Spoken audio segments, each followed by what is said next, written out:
Dedicated to all my friends and relatives in four directions. This is Robert Pilot of Native Roots Radio presents I'm Awake. I'm here to ask you for your support. Finding honest Native-centered news is not easy, but with your support, we're able to provide accurate information about Standing Rock, Line 3, treaty violations, and COVID-19 in our Native communities. Please visit Native Roots Radio Network on Patreon and donate if you can. That's Native Roots Radio Network on Patreon. Pinigigi, and thank you for your support. The city of Minneapolis is now on Native Roots Radio with Minneapolis AIR. AIR stands for American Indian Relations. Guest host Christine McDonald talks to people about important things affecting the city's Native communities. Minneapolis AIR dives into topics like public safety, public health, elections, and so much more. Tune in to Minneapolis AIR on Native Roots Radio from 5 to 6 p.m. on the second Wednesday of every month, right here on AM 950. Hello, this is Robert Pilot. For Native relatives, healing is more than just sobriety. It's reclaiming Indigenous masculinity as a sacred, balanced force. Join Hunter Thundercloud for Native Roots Radio presents Controlled Fire. We explore how personal recovery uplifts our communities. It's time men step back into roles as mentors and spiritual leaders. Recovery is collective, and it starts with us. Tune in the first and third Wednesday of every month at 6 p.m. for Native Roots Radio presents Controlled Fire. Let's tend the fire together. Ever wonder how far you could go with a bachelor's or master's degree? Metro State University is hosting 2 open house events in February. Learn about our bachelor's degree programs on February 24th, explore master's degrees, doctoral degrees, and graduate certificates on February 26th. Find out about financial aid options and how to apply. Discover how Metro State can help you take the next step in your career. Sign up today at metrostate.edu/open house. You belong at Metro. The Walker Arts Center is a proud supporter of Native Roots Radio. Visit Diani Whitehawk, Love Language, an exhibition that celebrates the Sichangu Lakota artist, centered on connection between one another, past and present, earth and sky, and traditions of Lakota abstraction. Love Language is a sweeping survey of Whitehawk's work. The Walker is always free on Thursday nights, and citizens and members of tribal nations always get free admission. More info at walkerart.org. With a look at your AM 950 weather, I'm Patrick Lilia. Tonight, partly cloudy with a low of 29, then Friday, sunshine with a high of 44. Get your exquisite, elegant box of French macarons from Nicolette's Macarons in Plymouth. Nicolette's is conveniently located off Highway 169 and 36th Avenue. Stop in at the store or order your box online at nicolettesmacarons.com. Portions of Native Roots Radio may be pre-recorded. It's a good day to be Indigenous. Get up, stand up. They are going to become more brutal. Couldn't cut, hit me cut again. Because all the hippies were trying to be Indians anyway. They're going to become more repressive because it's a matter of dollars and their illusionary concepts of power. Hey, Victor. We must live in balance with the earth. And also with recent happenings at Wounded Knee. I am awake. Welcome to Native Roots Radio presents I'm Awake, and I'm your host, Wakanja Hadebe. Hey, Kadagi to all my friends and relatives in four directions. You are listening to Native Roots Radio presents I'm Awake, and I'm your host, Robert Pilot. Hey, we discuss local, national, Native news and events, and as you know, Native issues are human issues, and human issues are Native issues. Hey, we have our friend Nicole Matthews, Chief Executive Officer of Minnesota Indian Women's Sexual Assault Coalition. Thank you so much. I know you're really busy out there in Washington. I really appreciate you coming in and talking a little bit about what's going to be happening this weekend and especially Saturday. Thank you so much, Nicole. Yeah, I'm happy to be here, joining from the Washington, D.C. airport, so heading home. Excited for our weekend events. Absolutely. So let's talk a little bit about them. Of course, we have the march on Saturday, and just looking up at the lineup at 10:30, doors open to space for smudging at 10:30 and 11 opening prayer and song, and then speakers at 11:10, 12:20 march begins, and 1:20 back at Minneapolis Indian Center, and for a meal, open mic, and honor song for families in the Indian Center. So you'll be emceeing this again this year? Yes, I will be. I will be. It's always an honor to MC, and I love to see everybody. So yes, I will be there. Definitely, and you do a great job. And I know over the years it's just been amazing. I remember meeting Bernie's wife one year. It was Oh yeah, I loved that, and she was on the show and everything, and it was just great. And I know you have a lot of great speakers, and also, it's hard for me to explain, and maybe for people that are just listening to the show and don't know, because we're all over the nation here, is just talk a little bit about what happens. And and it's not a celebration, but it is a celebration, but it's also an awareness day. yeah. I mean, we've been doing this for over a decade now, and it's to raise awareness about the high rates of our missing and murdered Indigenous relatives. Through the work of the MMIW task force, we learned that even though we only represent around, a little over 1% of the population in Minnesota, we represent, between 8 and 9% of the murdered women in Minnesota. And that's just an unacceptable statistic. And so we do this event every year with our community and our community partners to raise awareness, to lift up the names and the stories of our relatives who are still missing or who have been murdered, to take up space in the streets, and also to call for justice. Yeah, absolutely. And I know we have speakers that show up. And again, last time you were on just a couple days ago, we were talking about the group from Chicago and people from all over the country coming in, and exciting that this is really not just a local thing, but it has become a national thing over the years. It has, excuse me, it has. We've seen people from Chicago. We had someone come from California one year. I've seen people sharing it all across the United States. So, I'm excited to see who will be here. And in fact, I just had someone message me for a media interview for a group from Japan that's going to be at our march. So people come from all over. Yeah, and you're with your group, and talking about things like, letting people know where you're at all times, especially with this ice in the Twin Cities, and just the safety stuff that Minnesota Indian Women's Sexual Assault Coalition talks about is so important now more than ever, but it's always been important. Absolutely. I mean, I think, there's so many intersecting issues, whether it be domestic violence, because we know that, in cases specifically for Native women that have been murdered, there's oftentimes an element of domestic violence. We also know that it intersects with sexual assault and sex trafficking, and our unhoused relatives are at particular risk for going missing and having harm come to them. Yeah, one of the things, and I don't know if you remember this, but you were there. It was at the Capitol, and I think one of the heaviest, dutiest things I've ever heard anybody say, it was from Heather Keeler, and it hit me.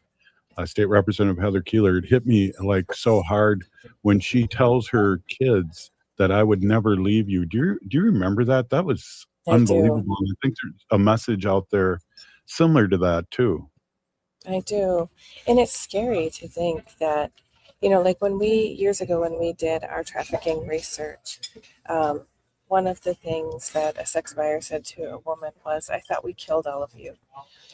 And so if you think about that level of violence and the level of hatred and, that people are looking at our communities with, and then you see these high rates of, our relatives going missing and being murdered, it's scary. It's scary for those of us that have daughters, and it's scary for those of us that have sons. Like, we just have to be, really careful. And I think, it's really about, like, let's call for justice so that someday we can get together and celebrate the joys and the good things in our community, and not just talk about the harms and the violence and the things that are hurting our people. That's where I hope we're going. Wow, absolutely. So we got a couple minutes here. Let's just talk about the day. Everyone should be wearing red in support. Talk a little Yes. bit about that. Yes, everybody should wear red. And we do have people bringing, there'll be t-shirts and people are bringing bandanas. There's 2 community art events tomorrow. One at the Minnesota Indian Women's Resource Center that we're hosting from 2 till 7 p.m. And we'll also be serving a meal around 5 p.m. And we're really grateful to the Minnesota Indian Women's Resource Center for hosting that and for sponsoring that event for us. And then the Minneapolis American Indian Ed is hosting a screen printing event from noon until 6 p.m. at the Davis Center in North Minneapolis tomorrow. So people can bring if you don't have something, like go pick up a cheap red t-shirt and bring it over there and get it printed. And then make sure, we talked about this the other day, make sure you throw it in the dryer first. Otherwise, when you wash it, it'll wash all the paint off. And I think we're going to have a beautiful day on Saturday. It's going to be like 50 degrees. So it's going to be a good day to be in the streets.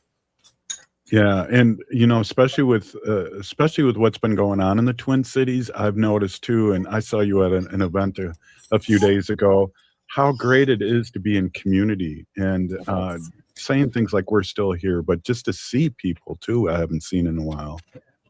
I agree. There's been a lot going on with this Operation Metro Surge and with the violence, from ICE agents and that we're seeing in our streets. And so it does feel really good to be in community together, and also through prayer and ceremony, which I think is a huge strength of ours. Yeah, definitely. Well, Nicole, I really appreciate you stopping in, and especially you want to we got like less than a minute. You want to tell people what you're doing in DC, because I saw a few things. A few people are there. Yeah, I've been here for the National Congress of American Indians Executive Council winter session and doing some visits on the Hill to educate them on our issues and to ensure that they protect tribal sovereignty. And there was at an event last night where they honored Senator Murkowski and also Nancy Pelosi. And so it's beautiful to go and to use our voices and to see tribal leaders who are coming to exercise their sovereign authority. Excellent. Big Peenagigi. We'll see everybody. The MMIR March on February 14th starting at 11. Big Peenagigi. Thank you, Nicole. I'll see you then. All righty. We'll see you Saturday. Bye. Right on. See you. Hey, this is Native Roots Radio. We'll be right back with our friend Robert Lilligren. Support comes from the Walker Arts Center. Did you know that the Walker has a cinema that shows film almost every week? From artist talks, genre-defined performances, and world premieres to archival shorts and experimental soundscapes, the Walker Cinema explores all modes of global and local filmmaking. Get your first tickets for free. Visit walkerart.org/cinema to learn more. That's walkerart.org/cinema. See you at the movies. The city of Minneapolis is now on Native Roots Radio with Minneapolis AIR. AIR stands for American Indian Relations. Guest host Christine McDonald talks to people about important things affecting the city's Native communities. Minneapolis AIR dives into topics like public safety, public health, elections, and so much more. Tune in to Minneapolis AIR on Native Roots Radio from 5 to 6 p.m. on the second Wednesday of every month, right here on AM 950. Thinking about college? Consider Minnesota Private Colleges. These 18 nonprofit institutions keep the focus on students with small classes and professors who will get to know you. You'll find students from all backgrounds, and no two colleges are alike. And when it comes to cost, they're more affordable than you think. Find the college that's right for you at mnprivatecolleges.org/possible. That's mnprivatecolleges.org/possible. Aho, this is Robert Pilot. For Native relatives, healing is more than just sobriety. It's reclaiming Indigenous masculinity as a sacred, balanced force. Join Hunter Thundercloud for Native Roots Radio presents Controlled Fire. We explore how personal recovery uplifts our communities. It's time men step back into roles as mentors and spiritual leaders. Recovery is collective, and it starts with us. Tune in the first and third Wednesday of every month at 6 p.m. for Native Roots Radio presents Controlled Fire. Let's tend the fire together. I'm Lieutenant Governor Peggy Flanagan, and I want to be your next United States Senator, and you are listening to Native Roots Radio. Welcome back to Native Roots Radio presents I'm Awake, and this is Robert Pilot.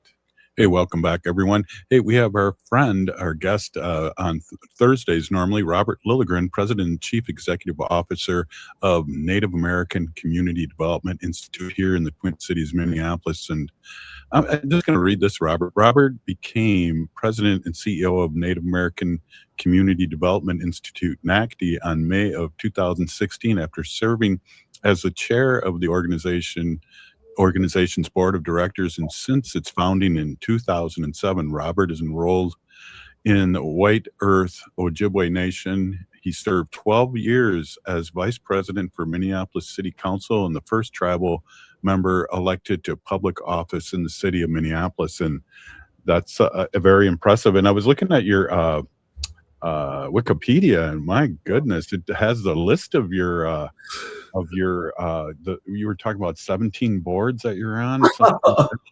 That's just kind of a joke. The only reason why I bring this up is that, you know, we're talking to somebody that's boots on the ground and that has the experience of what's going on in the Native community for many, many years. And so I appreciate you coming on and letting our listening audience and people on YouTube and Blue Sky and Substack and all the other places that we're at really understand who we're talking to and what's going on here. It's you're talking to somebody that's plugged in, I guess is what I'm trying to say. So Buju, Robert, everyone, thanks. You're always so kind. You make me blush. The joke is my 17 titles, right? I was once doing a media interview and the reporter said, "No, I know you have 17 titles, but we can only use one. Which one do you want to use?" So I don't know that I actually have 17, but yeah, I enjoy being involved. I enjoy really supporting the community, bringing the community's issues into some spaces that maybe we normally aren't really reflected in. And so, yeah. So thank you. You're very kind. It's great. I want to jump right away in what's happening here, what was announced this morning. And when I hear things like this, I don't know if it's the native in me or what, but I always have to pause when I hear that they're going to leave, ICE is going to leave the Twin Cities in Minnesota to a certain degree. We always had 80 or so ICE people here until they brought in 3,000, but what's your feeling? What's your take on that?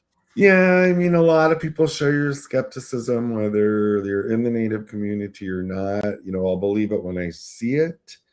And so for folks who don't know, we've been under sort of violent federal occupation for about 2 months now. It's really challenging, but Minnesotans have maintained a peaceful response, a well-organized response. And I'll tell you what, Robert, I've been talking to a lot of people about this, and I want to kind of fully form these thoughts, but I really feel that the Indigenous community, the Native community, our peaceful, prayerful, ceremony-based, community-based approach has really influenced the entire response here in Minnesota and really helped us remain peaceful. We understand if this turned violent, it's catastrophic for us. Mm-hmm. Right? And for Native people, being under violent federal occupation is not a new feeling.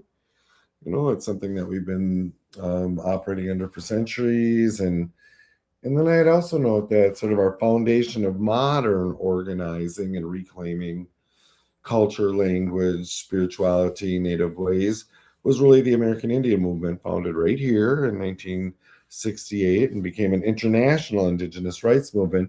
But it was really founded at the very grassroots level to protect people, right? Mm-hmm. Protect Native people from police brutality or Native women as they were walking the streets. So this is a legacy kind of feeling. And man, we came together in an organized way and protected our Native relatives, but also our neighbors and our non-Native relatives as well. it's been very hard, but it's been very rewarding. Yeah, it really, I can't imagine. You are at ground zero in your office in Native American Community Development Institute, where the supplies will be coming into powwow grounds, and also the art center, where we normally are coming in there and looking at beautiful art by Native Americans, but it's been changed just like it did during COVID, I remember, and George Floyd. And during the George Floyd response. And so that's our All My Relations Arts Gallery. Our gallery director and NACDI's vice president of arts and culture, Angela Two Stars, immediately made the decision. This is community space. We're turning this over to the community. Between All My Relations Arts Gallery and Powwow Grounds Coffee Shop, it's been the headquarters to support our protectors, our observers, our community organizers, and it's been very rewarding and very kind of unusual. It's drawn a lot of positive attention to us and some national negative attention as well, but we're doing it, right? And I'm really proud of the community's response. Hundreds and hundreds of volunteers go through our space pretty much every day. And so this announcement that supposedly the violent federal occupation is ending, again, I'll believe it when I see it, but at least there's a little bit of light at the end of the tunnel, a little bit of relief, but I feel like we have really stepped up as a community here. There was a great article from Indigenous TV, which is a fairly new organization, but they really are covering a lot of Native issues. And Dallas Goldtooth was quoted. I thought, this is community, and it's kind of what you said. This is what community looks like in organizing. Much love to Powwow Grounds and all our relatives on the ground in Minneapolis. And that was from our friend Dallas Goldtooth. I love that quote. I think it's right on. Just before this, you had the piece from the Walker Art Center here, and Walker Art Center is a leading contemporary arts museum and center here in the Midwest. And for the last year now, I've happened to serve on their board of trustees, which I think is hilarious, but I've learned a lot that I hope can advance our community's interests. But we're in the strategic planning era, and I'm on the strategic planning committee, and we have the world's leading sort of museum and arts museum experts guiding us on this. And one of the things that came up was that a modern arts center isn't just the static museum, right? It's this dynamic community center. And so how do we want to position the Walker Art Center to be there? But they were talking about how it needs to adapt to reflect to community needs. And that really made me and others in the room think about what we're doing at All My Relations Arts. It's now a hub of community strength, empowerment, activity, and really is meeting the moment to what an arts organization should be doing. And we're not exclusively an arts organization, but the gallery, man, it's almost magical, our little building. And Powwow Grounds, All My Relations Arts, NACDI. When in times of crisis, people come there, right? They want to be there. They want to be in community. It's a tiny little building, but it has really outsized impact. Yeah, I like it when, but sometimes I catch FOMO, but I like it when I see celebrities come in town, and that's one of the places to go to. And it's just like, oh, shoot, this person's down there. I got to get in my car and get some coffee and run into this person. Get a selfie with them. Oh, you know it. I used to be the selfie king, and before I became a legislator for Ho-Chunk Nation, I kind of chilled out on that, but I'm picking up again. Yep. No, you're good at the selfies, but you're right. People know to come there, right? Powwow Grounds, our little yellow building. It's almost like iconic, and there's just tons of beautiful spaces in the Native community here along the American Indian Cultural Corridor. We're very fortunate for that. We're rich in assets here, but our little yellow building is just sort of a hub, right? People know to go there, whether they're from here or visiting. So it's a joy to see. Yeah. All the people. Well, I have to get the code to your door because I miss seeing everyone because you guys are downstairs now, and I used to like just come in and barge in on your meetings and say a big oh. Well, there was a little strategy there, Robert, a little Robert Pilot strategy. But our building is locked, and that's most of the buildings along the cultural corridor are locked. We have to control the entrance with all this federal occupation and violence, and so we become very security focused. Yeah, the community, and we need to be, right? And so we're taking care of ourselves, our building, our assets, our neighbors, our relatives.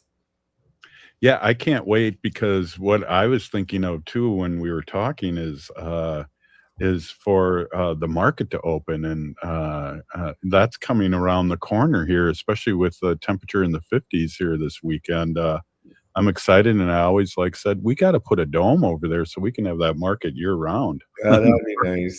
Yeah, so your Ho-Chunk sister, the market manager, Destiny Jones, is working. She's hard at work today. She's running up all the vendors, all the classes, and then she also ramped up, and I love this, for the last few years. She does business trainings, entrepreneurial trainings with our Four Sisters farmers market vendors, but also she opens them up to the community, so a lot of our relatives can develop more skills to being small business people, and I give Destiny a lot of credit. Well, it's a well-run machine there of Native American Community Development Institute. Hey, we're here with Robert Lilligren, and we're going to be right back after the short break. Please stay with us.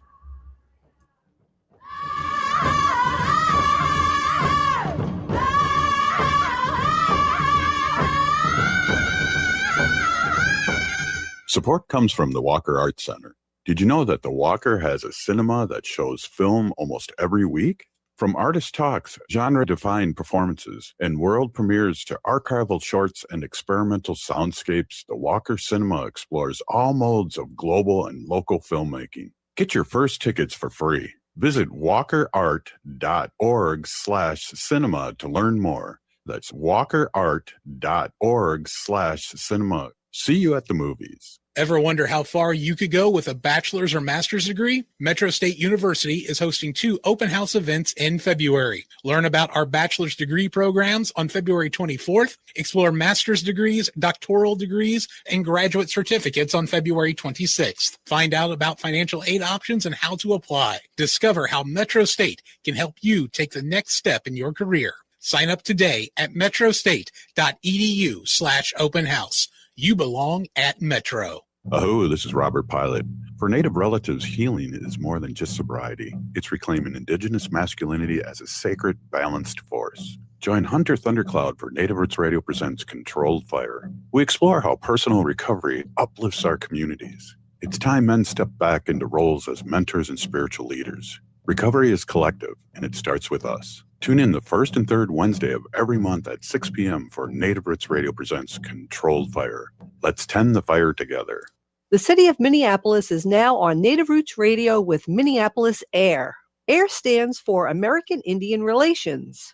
Guest host Christine McDonald talks to people about important things affecting the city's Native communities. Minneapolis AIR dives into topics like public safety, public health, elections, and so much more. Tune in to Minneapolis AIR on Native Roots Radio from 5 to 6 p.m. on the second Wednesday of every month, right here on AM 950. Support comes from the Walker Arts Center, an art space that's more than the spoon and cherry. Galleries celebrate contemporary visual art, including Indigenous artists like Edgar Heap of Birds from the Cheyenne and Arapaho nations, and Jim Demeny from the Ojibwe Nation. Additionally, film screens, cinema, and performances are shown on stage. And the Walker is free every Thursday night and free every day for citizens and members of tribal nations. Learn more at walkerart.org. Thinking about college? Consider Minnesota private colleges. These 18 nonprofit institutions keep the focus on students with small classes and professors who will get to know you. You'll find students from all backgrounds, and no 2 colleges are alike.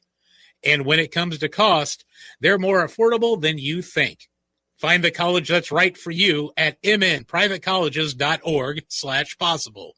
That's mnprivatecolleges.org/possible. Hey François, what are you making? Bonjour Laura, je fais une carte de Minnesota en macarons de Nicolette's. You're making a map of Minnesota out of macarons from Nicolette's? Why? C'est pour la Saint-Valentin. Oh, for Valentine's Day. And who's it for? Tout le Minnesota. All of Minnesota? That's so sweet, François. Je t'aime Minnesota et je t'aime Nicolette's. I love Nicolette's macarons too. Share the love at nicoletsmacarons.com and happy Valentine's Day, Minnesota. With a look at your AM 950 weather, I'm Patrick Lilia. Tonight, partly cloudy with a low of 29, then Friday, sunshine with a high of 44. Get your exquisite, elegant box of French macarons from Nicolette's Macarons in Plymouth. Nicolette's is conveniently located off Highway 169 and 36th Avenue. Stop in at the store or order your box online at nicoletsmacarons.com. You're listening to AM 950, the progressive voice of Minnesota. Hi, this is Representative Sharice Davids from Kansas. I'm Ho Chunk, and you're listening to Native Roots Radio. And we're back to Native Roots Radio presents I'm Awake, and this is Robert Pilot.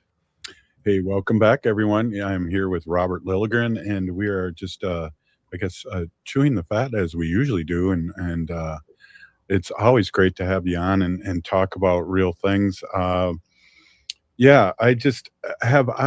talked to you about the Super Bowl? Have we talked since then? I don't think so. No, this is our first time together since the Super Bowl. Oh, great. So what are your thoughts? I know it's freaky to hear all these people about English and concerts and music when they must have never been to an opera. So, we had the game on here at home, but really it was the halftime show that we were most interested in. And I just thought it was amazing. And I was really looking forward to it. I think Bad Bunny made it meaningful. And, the halftime shows can often be a little controversial or they generate a lot of conversation.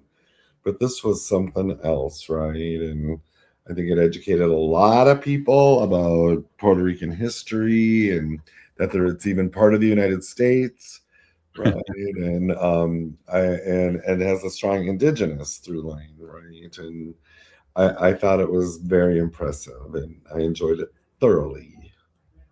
One of the things that I know about you and your organization is that you are a template for a lot of really good things around Turtle Island. And, I'm sure leaders across the Turtle Island reach out to you, and especially in these times.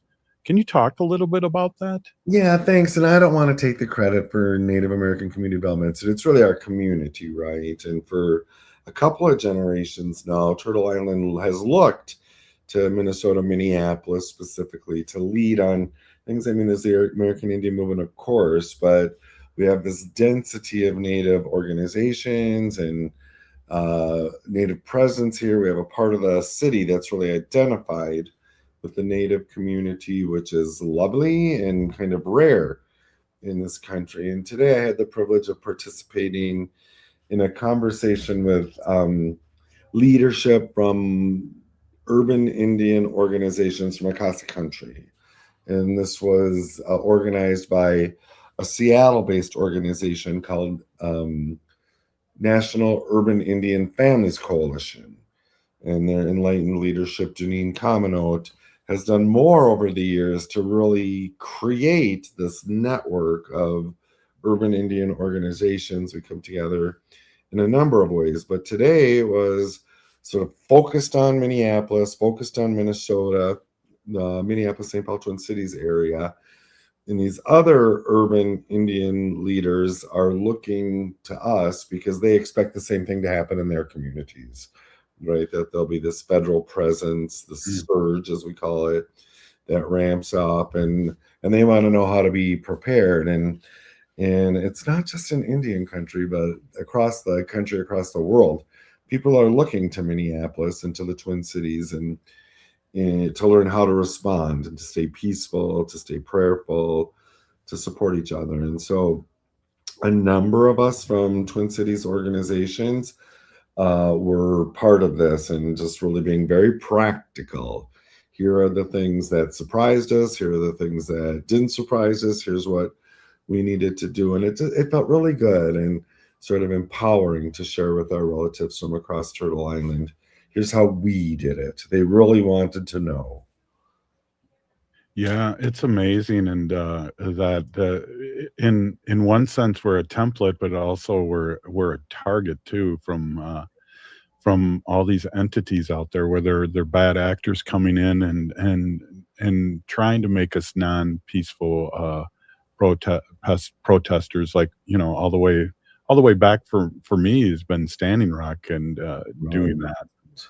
Yep, I agree. And, there's just been this incredible and intense media attention on us here and on our community. And people just show up with cameras and things. And we've done our best to try to vet and triage a lot of this media, but they're just everywhere, right? And, and some infiltrators, like you were talking about, that meant us harm. But for the most part, I will say that media has been very thoughtful, and we want to get our stories out there, right? We're still here, right? And so that's one area that's kind of surprised me about the burden of managing that intense media attention that we're having here right now. Yeah, definitely. I see it. I see it whenever I stop by. There's people with cameras and foreign accents. Right. I mean, we have media from Germany, Italy, France, England, China, Japan, that are just kind of popping up in our midst. And so it is an opportunity for visibility, but to your point, there are risks here, right? And not everyone means us goodwill, right? And there are people that come into the space that mean us harm. And so how do we protect ourselves from that and promote our stories? It's interesting too, with the Olympics going on, about the pushback from the athletes, and how many athletes are first generation citizens where their parents came to this country, and just the pushback has been unbelievable. And in a mellow way, a lot of people have been saying, I'm here for my family and my and the people who supported me, and not so much my country. Right. And I really respect those Olympic athletes who are speaking out and are using their platforms. They have a much broader reach than I do, or than we do, even with as broad a reach as we have. And there's just a lot of alignment there, right? And I mean, going back to the Super Bowl halftime conversation, there's been a growth of awareness, and I think that's a good thing. And here in Minnesota, it's just been coalition building, right? And we connect with other communities, BIPOC communities, but the broader, more sort of mainstream community as well. And as they look kind of beyond this occupation, which I do believe there'll be a day after, and how do we leverage or embrace or sustain some of these positive things that are coming out, like these alliances that have been built. Yeah, that's the key to keep the ball rolling. And I feel like after like the George Floyd and even Standing Rock, organizations have become very organized and ready for this, because as a Native community, we're used to this for 500 years. And I always like to say, welcome to the front lines. Exactly. And I'm glad that you circled back to Standing Rock. And we've talked about this before, but for me, that was a profound experience in how we can go back to our traditions, our cultures, our life ways, our alliances, go forward, right? And so the short time I spent there, I came back here with a whole new approach to how I do my work, and trying to fit what we learned there into a complicated contemporary urban setting. And when I talk to non-native audiences, which I get to do a lot, and I appreciate that privilege, when I'll drop these pins, and one of them is 1968 when the American Indian movement was founded right here. But one of them is Standing Rock, right? And what we learned through that. And I feel like that's still influencing how we operate here in a very powerful way. Yeah, well, and we started the show Native Roots Radio because of Standing Rock and all the misinformation that was out there. And so we're in our 10th season, and I always like to bring up when we talk about that is one of my favorite politicians, AOC, went to Standing Rock and made the decision to run for office. Love it. Love it. I forget that your founding was in the Standing Rock era. And I can't believe it's been 10 years, but time flies.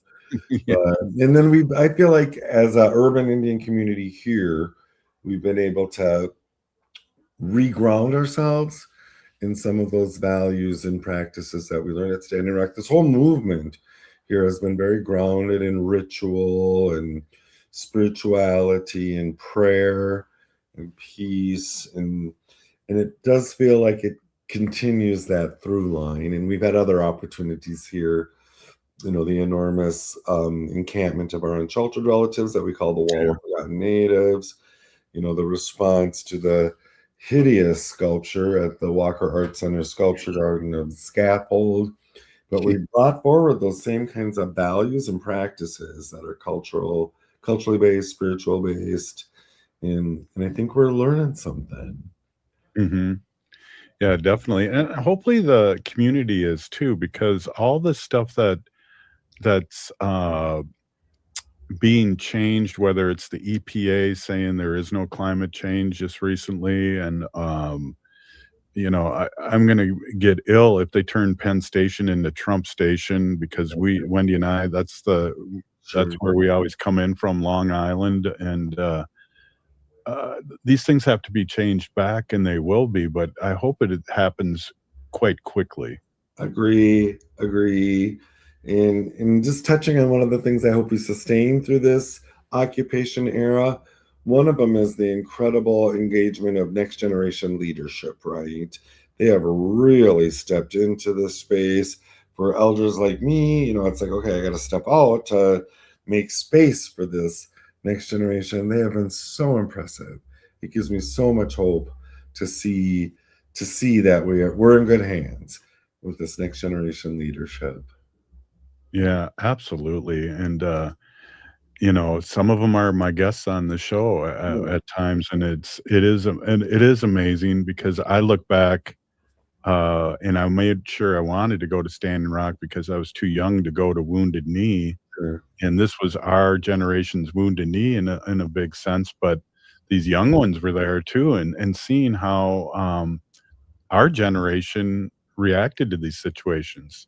I agree. And so I feel like we've learned right through the generations, and that you and I, who are in the elder generation now, know that it's really the next generations we need to make space for. And that's kind of hard, right? It means we have to step out, we have to make space, but it's so important that we're being deliberate about sort of the succession of leadership. Absolutely. Hey, Robert, we're going to take a quick break here. Let's get in depth a little bit about what Native American Community Development Institute does, and remind people of this last segment, if you don't mind. Cool. Happy to. Right on. Hey, this is Native Roots Radio, and we're with our friend Robert Lilligren, CEO of Native American Community Development Institute here in the Twin Cities, Minneapolis. We'll be right back.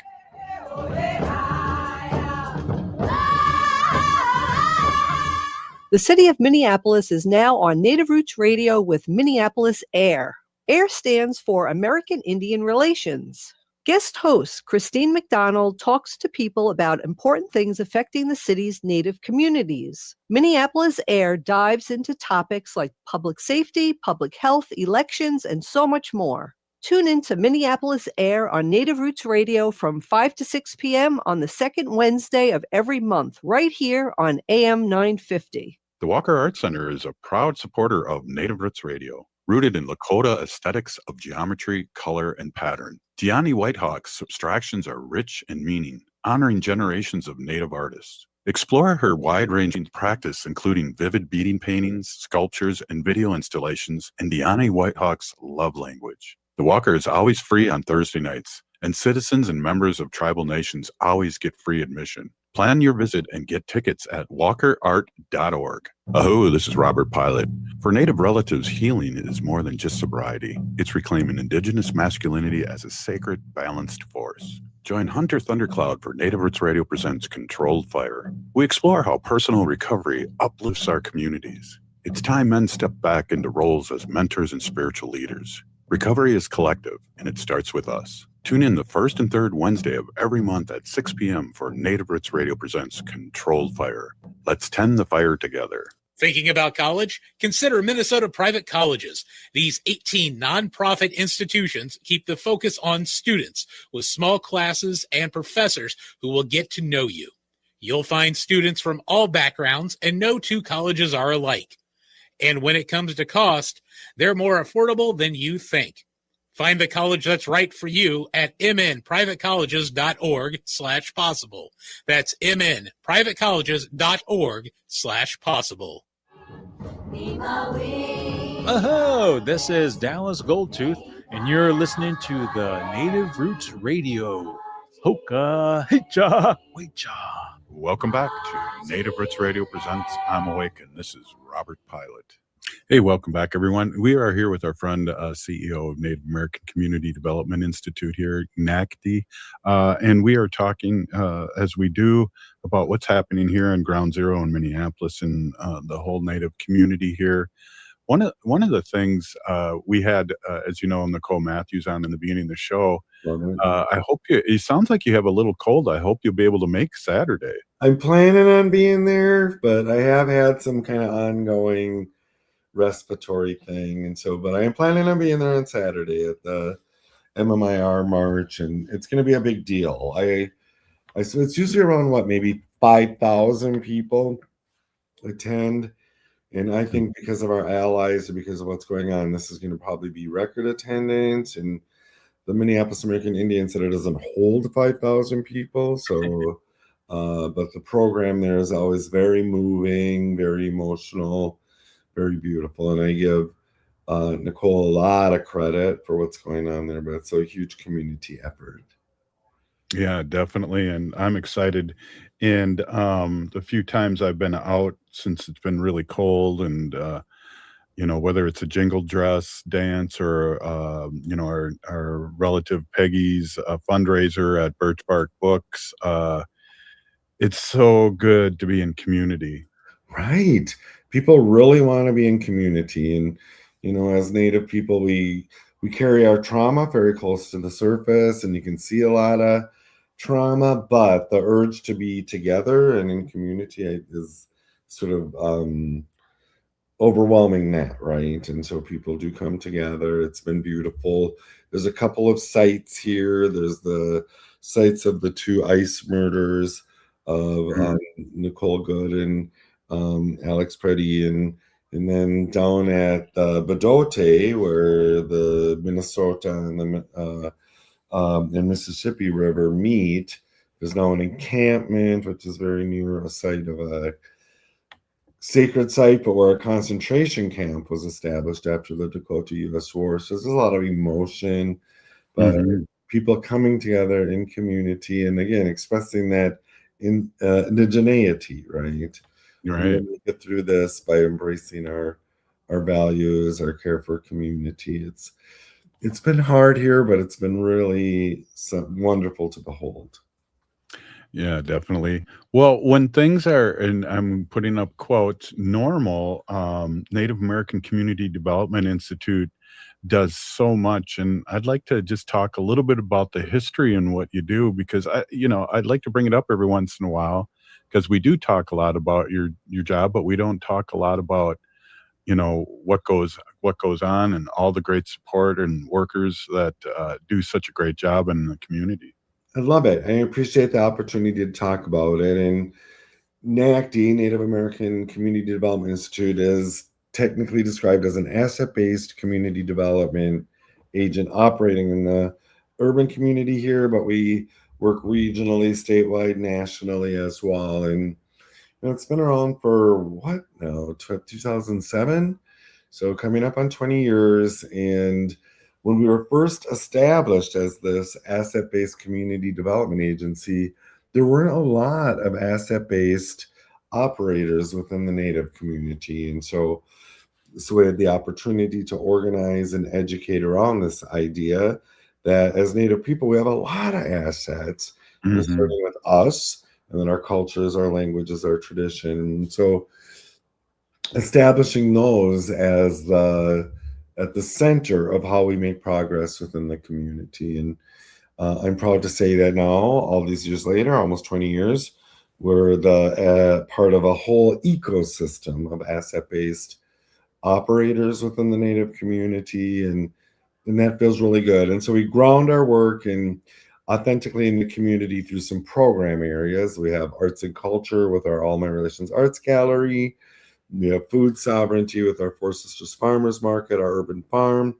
We have civic engagement with our Make Voting a Tradition, which is a year-round community engagement initiative to get Native people not just to vote, but to hold elected people accountable and to be engaged in the policy process. So that keeps us grounded authentically in community. And then where systems change people, right? And so we're involved in policy or boardrooms or advancing ideas like Indigenous Peoples Day here in Minneapolis and in the state of Minnesota, things like that as well. And it's very rewarding. And so we're about building capacity at the community level, but often at the individual level. And, you know, you've had a couple of plugs for Deani Whitehawk's show at the Walker Art Center. It's ending soon, I think on Sunday, if I'm not mistaken. And Deani is a former gallery director at All My Relations Arts, NACDI's gallery. She now has a brilliant international career. She's on the front edge of contemporary art, and she's grounded in her Dakota values and culture. And so there was a little plug. I'm going to give a little plug because, again, being on the Walker Art Center board, I get all this nice data, right? And Deani's show at the Walker was on track to being the second highest attended show ever in the history of the Walker. I know. So it's shifting the whole arts world and community. This federal occupation has maybe mucked about a bit with that attendance. So the Walker has just declared as of today, between today and Sunday, when the show ends, it's open and free for everybody. Wow.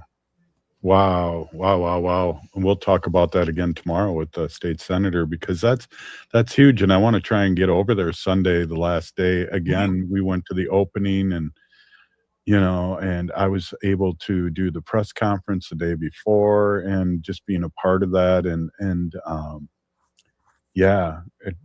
It's just crazy. It's great. It's crazy. And the really interesting thing about attendance, so for an arts center, a museum, attendance is everything, right? That's a huge measure of your success. And Deani Whitehawk show has a really unusually high percentage of return visitors, right? People go to, I've been to it 3 times, maybe 4. Yeah. People go to it, go again, and it's just so rewarding. And it's not just the art, right? It's the whole culture of art here, of contemporary art, how Deani Whitehawk was able to really center her Dakota values in every aspect of the show, how it runs.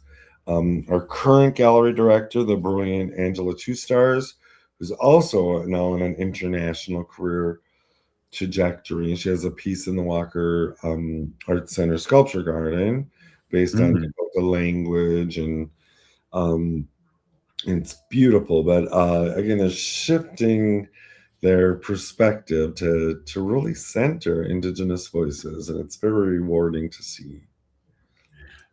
How many square feet do you think that is? That's what blew me away, is that, you can go 3 times and really watch the videos and see Sandy Whitehawk talk about things, and family members, and also language and different rooms. And I mean, it's got to be 50,000, 25,000 square feet. It's So huge. I should know that number. I don't know it, but it's significant, right? And The show closes on Sunday, so if you're anywhere within the area, it's free for everybody. As you said earlier, it's normally free for any tribal members or tribal affiliated people. But if you can get there, if you haven't seen it, it's worth seeing. If you've seen it, it's worth revisiting. After this, it goes up to Canada, to a fairly small community, that's a partner on this. But the value is to get this in front of Indigenous people. So it's well worth it. But I just bring that up as one example of sort of NACDI's work and supporting this capacity building and promoting the community and really establishing our vision for ourselves, right? And this is how we want to express ourselves. So it's such rewarding work, Robert. I feel so grateful and privileged to be part of it. Yeah, and we're grateful for amplifying the great work that's done and also being part of the community. And we'll see you in the community in the next few days. And it's good to be Native. We're here. Right on. Thank you, Robert Lilligren. Hey, this is Native Roots Radio, and we'll see you tomorrow. Hoa! Support comes from the Walker Arts Center, an art space